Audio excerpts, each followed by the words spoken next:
Assalamu alaikum TikTok and Ramadan Mubarak. Good morning. It's like 4 o'clock in the morning and I'm up chugging water before I gotta start fasting. But I came across these horrific stats. According to the FBI, 57.5% of all, y'all can read that word, TikTok is real sensitive, arrests are black children.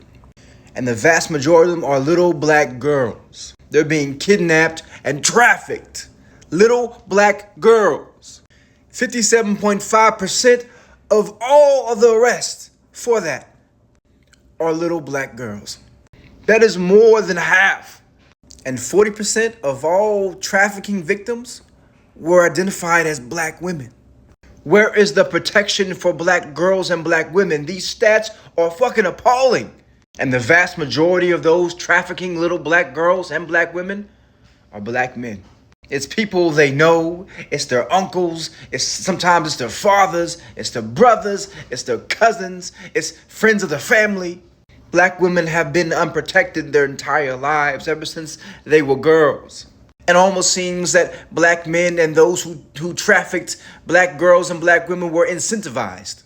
They would receive a lot less time for trafficking black girls and black women than they would a white woman. It is horrifying. This is an article, The Ex-Slave Black Pimp.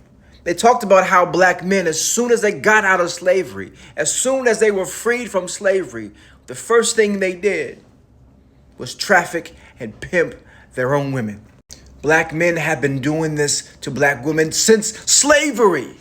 What type of individual gets freed from slavery and the first thing they think is, oh, I'm gonna traffic my own women who are slaves with me? My own women who were violated countless times by white slave owners. We all know that trafficking and SA and rape is all about power and control. Black men have never had power and control. And the only way they can get it is by exerting that over their own women. But this just fucking blew my mind.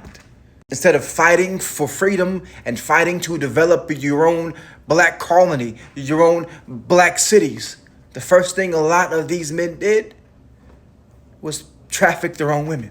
And it got me to thinking that a lot of the success of some of the black men back then, the black men that garnered some type of wealth, was on the backs of re-enslaving their own women, of oppressing their women, of trafficking their women.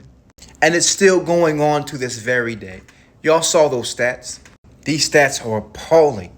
As I always say, who needs white supremacy when you have black men?